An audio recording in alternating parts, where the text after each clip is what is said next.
तो भाई लोग कैसे हो। आज मैं आप लोग के सामने राम रहीम की स्टोरी लेके आया हूँ, तांत्रिक जांगुला। चलिए कहानी स्टार्ट करते हैं। राहुल के दादाजी भारत भ्रमण करके 10 साल बाद घर लौटे थे। इस खुशी में राहुल ने अपने सभी दोस्तों को दावत पर बुला रखा था। राम रहीम भी इस दावत में शामिल थे। खाने का दौर समाप्त होने पर, बच्चों आज मैं तुम लोगों को एक चमत्कार दिखाना चाहता हूँ। इतना कह दादाजी ने बगल में दबा बॉक्स एक टेबल पर रख दिया। फिर बोले, यह मेरे वर्षों के भ्रमण का फल है। एक महान तांत्रिक ने मेरी सेवा से खुश होकर यह बॉक्स मुझे तोहफे के रूप में दिया है। इसे अंग्रेजी में प्लेन चिट कहते हैं। हम इसके द्वारा किसी भी मृत व्यक्ति की आत्मा को यहाँ बुला सकते हैं और उसके बारे में सारी जानकारी हासिल कर सकते हैं। असंभव तो लो, जो कुछ मैंने कहा है उसे कुछ ही देर में तुम लोग प्रत्यक्ष रूप में देखोगे। इतना कह दादाजी ने बॉक्स का ढक्कन हटाया और उसमें रखी प्लेट पर एक धागे से बंधी पेंसिल से कुछ लिखने लगे।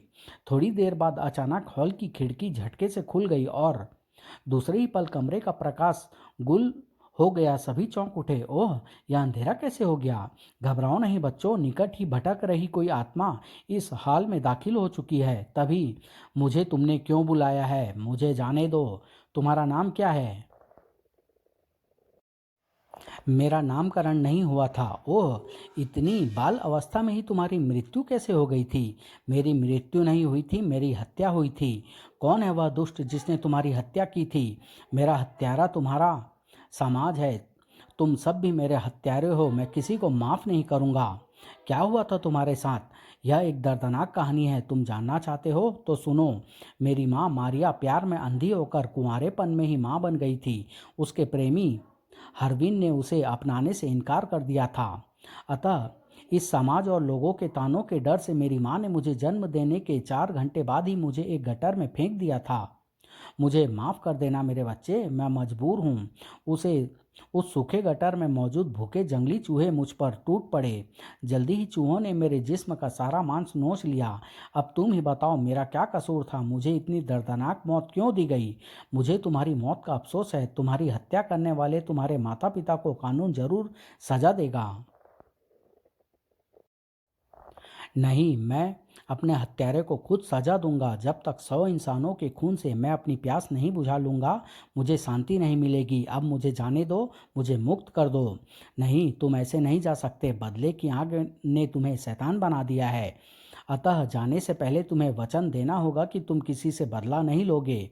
अब यह वचन देना मेरे बस की बात नहीं है। मुझे जाने दो। नहीं, अगर तुम अपनी जीत पर अड़े रहे तो यहाँ मौजूद लड़कों का भयानक परिणाम भुगतने पड़ेंगे। बालक का विभत्स स्वरूप देख सभी लड़के भय से चीख उठे। यह तो ड्रैकुला है, भागो वरना वह हम सबको मार डालेगा। राम भैया चलो हम भी फूंट लें। चुपचाप खड़े रहो रहीम, अगर मौत आएगी तो भागकर भी हम उससे पीछा नहीं छुड़वा पाएंगे। फिर इससे पहले कि लड़के खुले दरवाजे तक पहुंचते, दरवाज़ा बंद हो गया। साथ ही हॉल की खिड़की भी बंद हो गई थी। ओह, दरवाज़ा तो बंद हो गया, अब क्या होगा? हम सब के सब मारे जाएंगे। आओ दरवाज़ा तोड़ दें। दूसरे ही पल सब लड़के मिलकर दरवाजे पर जोर आजमाने लगे थे। उधर राम दादाजी से बोला, दादाजी बालक की आत्मा को जाने दीजिए, उससे उलझना ठीक नहीं होगा। शायद तुम ठीक कहते हो। तत्पश्चात दादाजी ने बालक की आत्मा को जाने की इजाज़त दे दी। इजाज़त मिलते ही दूसरे ही पल छनाक बालक की आत्मा के जाते ही हॉल फिर प्रकाश से जगमगा उठा। राहुल अपने हवासों पर काबू पाते हुए बोला, ओह दादाजी, मेरी तो जान ही सूख गई थी। ऐसा लगता है जैसे हमने कोई भयानक सपना देखा हो, लेकिन यह सपना नहीं, हकीकत थी। उस आत्मा अमर होती है बच्चों। शरीर नष्ट हो जाता है लेकिन आत्मा जिंदी रहती है। वह फिर रूप बदलकर जन्म लेती है, लेकिन जिनकी असामान्य ढंग से मौत होती है उन्हें आसानी से जन्म नहीं मिलता। ये वे आत्माएं भटकती रहती है। उस बालक की आत्मा भी भटक रही है। अगर वह आत्मा किसी दुष्ट तांत्रिक के कब्जे में आ गई तो गजब हो सकता है। तंत्र विद्या में सिद्धि हासिल करने के लिए तांत्रिक अधिकतर शिशु का कपाल और हड्डियों का प्रयोग करते हैं। लेकिन शिशु की हड्डियों का एवं कपाल का ही प्रयोग क्यों किया जाता है दादाजी? तांत्रिकों का तांत्रिकों का यह मानना है कि नवजात शिशु के दिमाग में पिछले कई जन्मों की यादें सुरक्षित रहती है। तुमने देखा होगा, शिशु अक्सर खुद ही रोते हैं और खुद ही मुस्कुराने लगते हैं, और ऐसा ही पिछले जन्म की यादों के कारण ही करते हैं। इसलिए वह शिशु की आत्मा को ज़्यादा शक्तिशाली एवं कार्यकारी समझते हैं। ओह, यह तो आपने हमें बड़ी अजीब बातें बताई है, पर आपने हमें जो चमत्कार दिखाया है उसे हम दूर से ही नमस्कार करते हैं।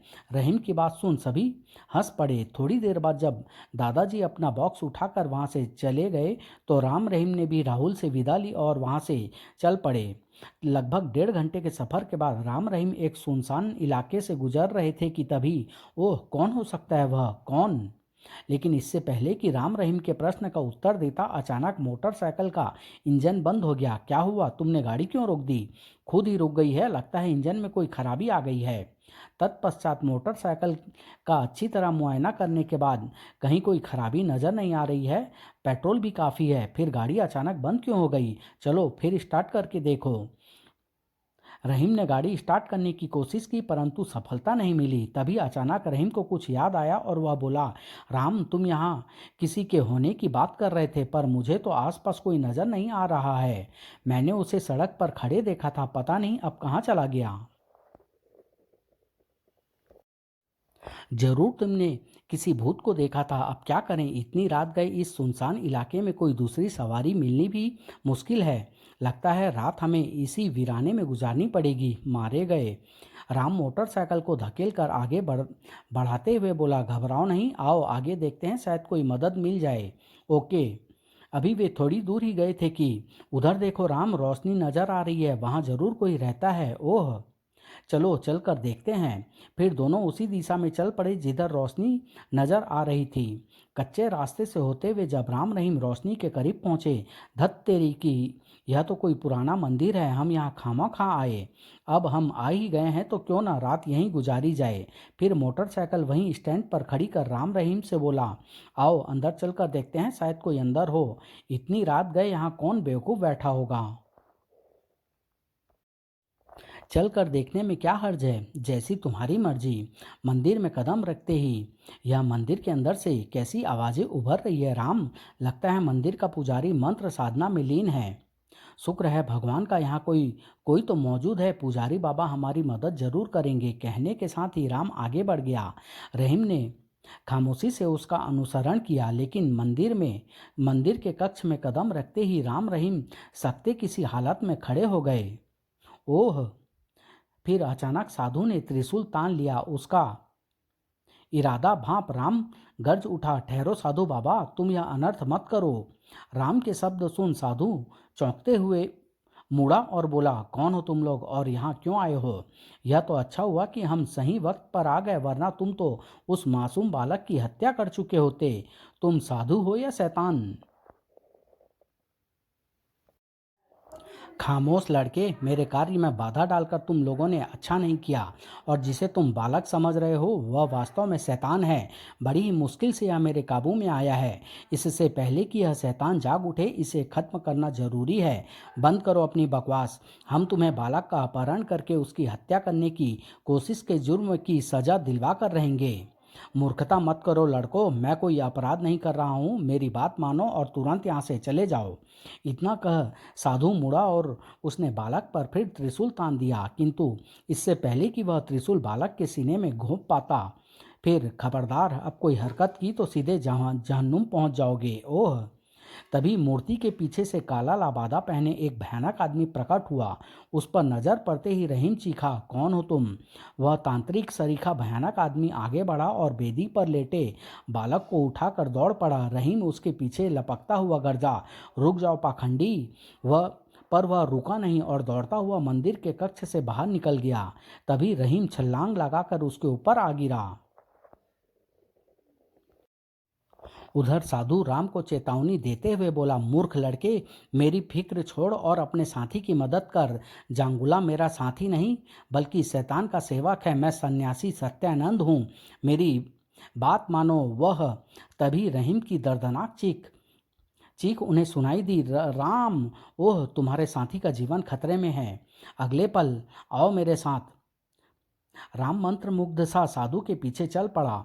उधर पुराने मंदिर के बाहर जांगुला के गिरते ही उसके हाथों में थमा शिशु उछलकर रहीम के सीने पर जा चढ़ा था। डर के मारे रहीम के मुंह से चीख निकल गई थी, परंतु जल्दी ही रहीम अपने आप को संभाल कर शिशु को अपने शरीर से अलग करने की कोशिश करने लगा, पर शिशु की पकड़ उसे लोहे के शिकंजे के समान प्रतीत हो रही थी। ओह, यह बालक है या शैतान? फिर देखते ही देखते बालक का चेहरा अत्यधिक भयावह हो उठा। मुझे भूख लगी है। ओह, अगले ही पल बचाओ! लेकिन तभी धप! दूसरे ही पल, ओह, तुम ठीक तो हो ना रहीम? हाँ, लेकिन तुम लोगों के पहुंचने में अगर थोड़ी देर और हो जाती तो इस शैतान की जगह मेरी लाश पड़ी होती। हमसे बड़ी भूल हो गई थी रहीम, पर शुक्र है भगवान का कि आखिरकार इस शैतान का अंत हो ही गया। नहीं बच्चे, तुम फिर भूल कर रहे हो। अंत शैतान का नहीं, उस शरीर का हुआ है जो उसने धारण कर रखा था। वह जल्दी ही फिर एक नए रूप में जन्म लेगा। आखिर यह चक्कर क्या है बाबा? यह एक अतृप्त आत्मा है बच्चों। अगर शरीर धारण करते ही उसे समाप्त नहीं किया गया तो न जाने कितनों को अपनी जान से हाथ धोने पड़ेंगे। 1 घंटे पहले ही उसने एक ग्रामीण के यहाँ जन्म लिया था। मैं उस शैतान का अंत कर देता, परंतु तुम लोगों ने यहाँ आकर गड़बड़ कर दी। अमर, अगर हमारी मोटरसाइकिल खराब न हुई होती तो हम यहाँ नहीं आते। तत्पश्चात राम वहाँ तक पहुँचने का सारा वृतांत साधु बाबा को बताने लगा। राम की बातें सुनने के बाद तुमने तांत्रिक जांगुला को ही सड़क पर खड़े देखा होगा। उसने ही अपनी तंत्र शक्ति द्वारा तुम्हारी मोटरसाइकिल में गड़बड़ी पैदा कर दी और तुम्हें यहाँ ले आया। अब क्या होगा बाबा? दोष हमारा है, हमें माफ़ कर दीजिए बाबा। तुम लोग परेशान मत हो, रात बहुत हो चुकी है, अब घर जाओ। लेकिन इस बालक की लाश का क्या होगा? इसका क्रियाक्रम मैं अपने हाथों से करूँगा। इतना कह साधु बाबा ने कोई मंत्र पढ़कर मोटरसाइकिल पर फूंक मारी। तत्पश्चात राम से बोला, गाड़ी स्टार्ट करो बच्चे। जी। फिर राम ने जैसे ही किक मारी, मोटरसाइकिल स्टार्ट हो गई। यह तो कमाल हो गया साधु बाबा। अब देर ना करो बच्चों, घर जाओ, मुझे भी अब जाना होगा। इतना कह साधु ने आगे बढ़कर मृत बालक के सिर से त्रिशूल निकाल लिया और उसे गोद में उठाकर वहां से चल पड़ा। साधु बाबा के नज़रों से ओझल होते ही, राम, मुझे तो वह वही बालक लगता है जिससे हम राहुल के घर पर मिल चुके हैं। हाँ, मेरा भी यही विचार है। फिर तो हमें ड्रैकुला बालक की चेतावनी को नहीं भूलना चाहिए। वह जरूर अपना बदला लेगा। इससे पहले कि वह निर्दोष लोगों के खून से अपनी प्यास बुझाए, हम उसे खत्म कर देंगे। लेकिन हम उसे ढूंढेंगे कहाँ? हमें कैसे पता चलेगा कि ड्रैकुला बालक कब और कहाँ जन्म ले रहा है? हम तांत्रिक जांगुला के जरिए उस ड्रैकुला बालक तक पहुंच सकते हैं। हमें उसको ढूंढना होगा। यू आर राइट राम, हम कल से ही उसकी तलाश शुरू कर देंगे। तत्पश्चात उनकी मोटरसाइकिल घर की ओर तेजी से उड़ चली। हिमालय की तराई में बसे आदिवासियों के कबीले के सरदार के यहाँ संतान का जन्म होने वाला था। इसी उपलक्ष्य में कबीले में जश्न मनाया जा रहा था। सरदार जिंगारू भी इस जश्न में शरीक था। वाह वाह! अभी जश्न अपने यौवन पर पहुंचा ही था कि अचानक साधु सत्यानंद बाबा वहां पहुंचते हुए गर्ज उठे, बंद करो यह नाच गाना, क्यों अपनी बर्बादी का जश्न मना रहे हो? आदिवासी चौंक कर साधु को घूरने लगे। अपने आनंद में साधु को खलल डालते देख जिंगारू भयानक स्वर में बोला, साधु, अपनी जुबान पर काबू रख। क्या तू नहीं जानता कि आज कई वर्षों बाद हम बाप बनने जा रहे हैं? मूर्ख, तू जिस संतान के आने की खुशी में झूम रहा है वह तेरी और इस कबीले की बर्बादी लेकर आ रही है। साधु, कहीं तुम्हारा दिमाग तो नहीं फिर गया है? इससे पहले हम कुछ कर बैठे तू हमारी नज़रों से दूर हो जा। मैं यहाँ रहने नहीं आया हूँ सरदार, तुझे आने वाले खतरे से सावधान करने आया हूँ। तेरे घर में इंसान नहीं, शैतान जन्म लेने वाला है। अगर जन्म होते ही उसका वध नहीं किया गया तो वह सबको मार डालेगा। क्या तुम सच कह रहे हो साधु? सरदार जिंगारू को साधु सत्यानंद की बातों के प्रभाव में आते देख उस इस दुष्ट साधु की बातों में मत आ सरदार। यह तेरे वंश को खत्म करने के इरादे से यहाँ आया है। यह जरूर तेरा काल है, मुझ पर भरोसा रख। तेरे घर में तू जैसा बहादुर और तेजस्वी पुत्र जन्म लेगा। जय हो गुरुदेव, आपका वचन कभी खाली नहीं जा सकता। फिर जिंगारू साधु सत्यानंद से मुखाबित होकर बोला, साधु, तूने हमारे पुत्र के लिए अपशब्द कहकर अपनी मौत की दावत दी है, पर आज की रात हम तेरे खून से अपने हाथ नहीं रंगेंगे। ले जाओ इसे और काल कोठरी में बंद कर दो। अब भी वक्त है, होश में आओ और अब मेरी बात ध्यान से सुनो। ले जाओ इस ढोंगी को, हम इसकी बकवास और नहीं सुनना चाहते। विनाश काले विपरीत बुद्धि, तुम पछताओगे सरदार जिंगारू। साधु के जाते ही जिंगारू अपने कबीले के वासियों से बोला, नाचो गाओ खुशी मनाओ, जो हुक्म सरदार। परंतु इससे पहले कि नृत्य फिर शुरू होता, दाई माँ दौड़ती हुई आई और बोली, मुबारक हो सरदार, तुम्हारा बेटा हुआ है। हम बाप बन गए, हमारा बेटा हुआ है। फिर सरदार दाई माँ को इनाम देने के बाद बोला, तुम हम अपने बेटे को देखना चाहते हैं दाई माँ। हाँ हाँ क्यों नहीं सरदार, तुम्हारी राह देख रही है। तत्पश्चात सरदार जिंगारू दाई माँ के साथ वहां से चल दिया, लेकिन सरदारनी के कक्ष में कदम रखते ही जिंगारू के होश उड़ गए। हे भगवान, यह मैं क्या देख रहा हूँ? जो पुत्र पैदा होते ही अपनी माँ को खा रहा है, वह हरगिज इंसान नहीं हो सकता। साधु की भविष्यवाणी सच निकली, मेरे घर में शैतान का जन्म हुआ है। इस विचार के दृढ़ होते ही जिंगारू चीखता हुआ बालक की तरफ लपका, मैं तुझे जिंदा नहीं छोड़ूंगा शैतान, अपने हाथों से तेरा वध करूंगा।